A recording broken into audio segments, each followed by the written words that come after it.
અડદ અને બાજરીના લોટના વડા બનાવું છું. તો ચાલો જોઈએ.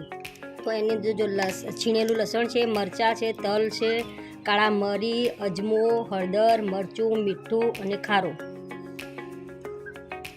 અને બાજરીનો લોટ એની અંદર હું બધું મિક્સ કરીશ.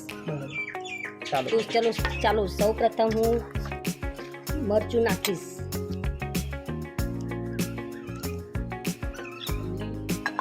પછી એમાં હળદર નાખીશ. પછી છીણેલું લસણ, છીણેલા મરચાં,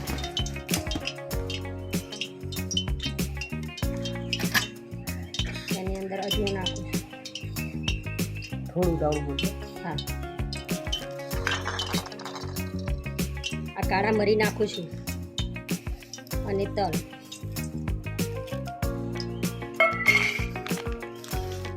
અને ખારું, સ્વાદ પ્રમાણે મીઠું નાખું છું.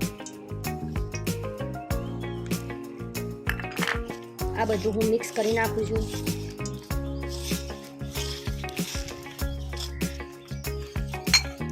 પાણીથી હું લોટ બાંધું છું.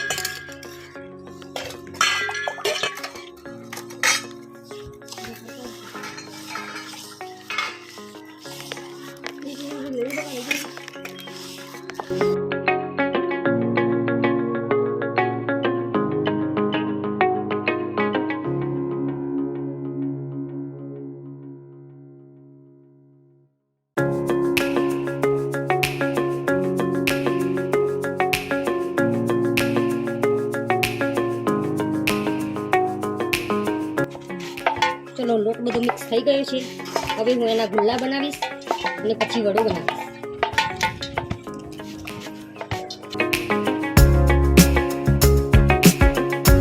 ચલો, હું એના ગુલ્લા બનાવું.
બસ હવે પટી ગયું, તૈયાર થઈ ગયા છે વડા. હવે હું એને નીચે ઉતારી દઉં છું.